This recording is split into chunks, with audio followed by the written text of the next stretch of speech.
Now, we made it almost 2 weeks into 2026 without buying a car, but we didn't quite succeed. No, we didn't. I am so excited to show you guys what we've got coming.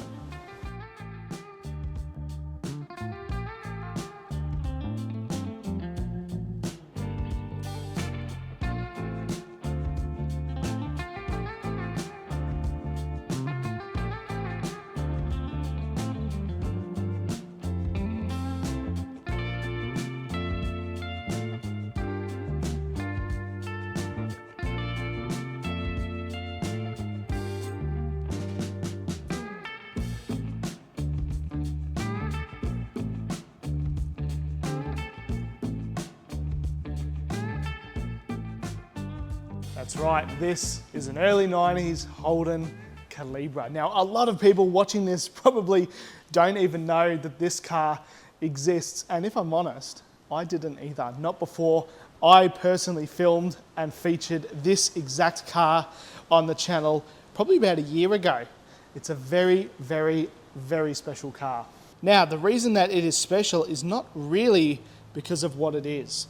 Now, you could get these in manual and all-wheel drive. That is not this one. This is a 2-litre, 16-valve, 5-speed manual. So it is not, in terms of running gear, maybe the Halo model. But that's okay, because there is something that makes this car even more special. And that is the condition of this car. Now, this video probably won't do it justice, but this is legitimately as close to a brand spanking new one that you would ever find. Honestly, it is an absolute gem. No, I'm not kidding. This could go in a museum, and I have never owned a car that is like that, frankly. I've never owned one. No, it's perfect. It is absolutely spotless, this thing.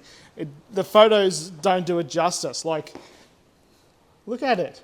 It is absolutely perfect. And even if we go in here, look at that. Perfect. And one of the reasons I'm filming it this way is so that I can have one long continuous shot, and also because I'm missing my cameraman. But also, that's the main reason. I want you guys to understand just how perfect this car is. It is phenomenal. It's phenomenal. And that is the reason why I bought it. So it is not a powerhouse. It makes 110 kilowatts, and it is not a particularly reliable car. But it is very interesting. There are very few of these left, and we'll go into a reason why later. They weren't particularly reliable. That's one of their big weaknesses, and because they are made in Germany, not here in Australia, they are rebadged Opel, so repairing them was expensive. And I'm very, very lucky that this car came with an absolute ton of spare parts, like a legitimate pallet worth. But if you have a look in there, there's our steering wheel, our dash. We've got 180,000 Ks on the clock. There is our instrument cluster. It kind of looks like one from a VS Statesman. Our 5-speed manual. Here's a little smoking thing just there. Our handbrake, and one of my favorite features. So you can store your decks. It is a 4-seater, and the storage in the back is actually surprisingly decent. And if we push this guy in with our VP Commodore badge there, if we pop that and look in here, there is actually a surprising amount of storage. The seats fold down, goes through there, almost like a ute. So now if I ever want to get back into carpentry, I can use this as a work car, because now we also have provisions for roof racks. Of course, I'm joking. Of course. And if I turn the ignition on here, press this button, and press it again, look at that beautiful sunroof. Probably the first car that I've had that actually has a functioning sunroof. Absolutely fantastic. And when it's popped, it just looks the duck's nuts. Now, if you're after a lot of facts about this car, I've actually already done a couple of videos on it, so I'm not going to go too far into it, but I did want to give this little tidbit here. This badge is the reason that the VP Commodores have the badge on the bonnet. It's kind of hard to see there, but it's actually recessed in this car, where on the VP it's just stuck on. And that is because this car came out in like 91, 92, and when you were going to buy this, and this is sitting next to a VP Commodore in the dealer, They wanted it to all be nice and uniform. They really went above and beyond for all of the little Holden touches and, you know, floor mats and all of the little 1%ers. And if we have a look in here, we have a Haynes manual, which is very cool. Vauxhall Calibra is our Holden Calibra book. And in here is every single possible receipt that you could get. I won't go through it because it's got the owner's details on there, but very, very cool. This is an absolute gem. Now, I know what you're thinking. Oh, great, another YouTuber has a piece of Holden history and he's going to destroy it, racing or something like that. No, we're not doing that. I have never owned a car this good in my entire life, and that is the honest truth. This could literally go in a museum. There's no question. You know, my other stuff is good, I admit. It's not bad, but I don't know if it's museum worthy. And it would take a fair bit of time, money and effort to bring it to the level that this Calibra is in. Almost said Chimera there. So don't worry, that is not what we're going to do. What I want to do with this car is preserve it. Preserve it, film it, bring it to car shows and maintain it. We're not going to lower it and put wheels on it. No, that's not going to happen, not in my ownership. There are already cars out there, although admittedly there's probably not many rough Calibras out there. There's just not many left in general. But I don't want to do that. And I'm sure that people watching can understand how rare this car is. It is very rare. Maybe not when it was new, I admit, but now it is astonishingly rare. And then that brings up another question, value. What would you think that this car is worth? And this was a really tough question. Luckily, me and the owner, I decided on a price, and I think, and I'm going to share it, I think it was more than fair. So I paid $10,000 for this car. Now, keeping in mind that it is, there would have to be one or two in the country like this. It's very cool. I really, really wanted it. I'm stoked with it. I think it's good for the channel. I think it's good for me personally, but I just really wanted this car. It's great. Now, I have to admit, it's not particularly interesting to drive. Not really. Maybe the turbo all-wheel drive one, but this one isn't. But I don't really care, honestly. It's not fast. It makes 110 kilowatts. Actually, I'll show you the engine. But basically, if you have driven any 90s four-cylinder car, manual, you've driven this. But have a look at that engine bay. Absolutely spotless. Really is, isn't it? Absolutely perfect. She's a darling, guys. Absolute darling.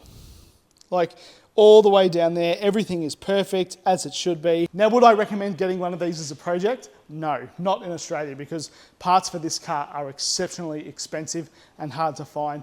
And like I said, we're very, very lucky we got a lot of spares, and this car has been maintained to an insane level.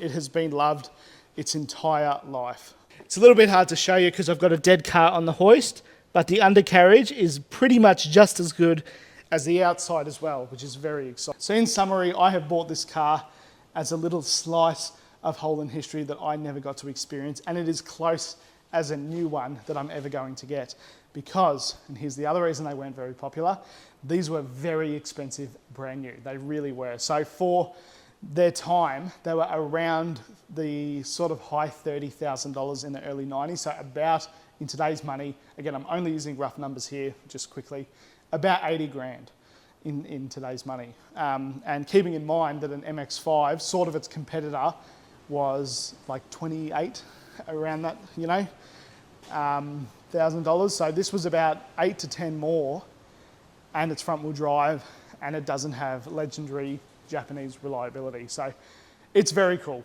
It's very cool. And that about sums it up. I hope you guys have enjoyed.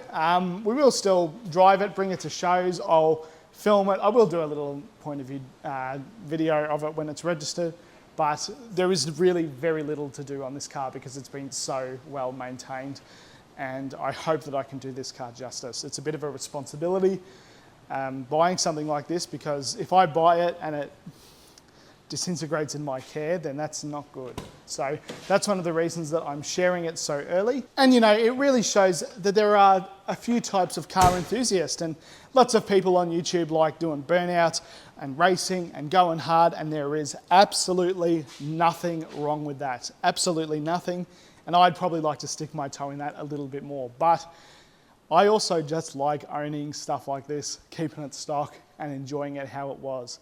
And I know that that might not be as interesting to watch sometimes, but that's me. So it's hard to apologise for that, because if I'm pretending to like burnouts and stuff, I'm not. It's not me. This car is me to a T. I love it. But I also love the other cars in the shed. So don't think it's all going to be just stock 4 cylinders from the 90s. We do have a lot of cool stuff coming. I'm really excited to get stuck into this, so that should be very, very soon, hopefully early next week. And we're doing some other stuff with the 1 tonner. Lots of car stuff going on at the moment. So I've sort of stopped doing the updates on social media because, well, not much has been happening. So thank you guys for watching, following along. New car reveal, but yeah, those are the plans with it. If it was your car, what would you do with it? Again, I don't recommend buying one unless you can find one in this condition, because finding bits for it and restoring it would be extremely challenging and very expensive. So don't do it. But if you find one like this, good. Anyway, thank you guys for following along, watching. Oh yeah, back to the price that we paid for it. Sorry, just while I think of it. It was very, very hard to judge whether that was a good price or not. But in the end, I thought, you know what, bugger it. It seemed fair enough for the amount of money that has been spent on this to maintain it. You know, what's a used one? Look, I couldn't find any on car sales or marketplace, but even if you could find a rough one, excuse me, for $3,000 or $5,000, then I still think that is easily worth it, because it's been so well looked after. The paint and body is immaculate. It runs and drives like it's a dream to drive. The aircon works. Everything about it is an absolute dream. So very cool. I also didn't want another big project. I just wanted sort of a turnkey thing, and that's what that is. So it's a little brother of the Chimera, if you can put it that way. I've already got enough big projects, but I'll probably still buy cars even now if they're like this. But no more Calibras. Anyway, thank you guys for following along and watching. I really, really appreciate it. We are really growing, things are happening. It's an extremely exciting time in my life right now. So thank you guys for making it happen, making it possible. And I really appreciate everyone that has followed along for this crazy, crazy journey. Thank you. Goodbye.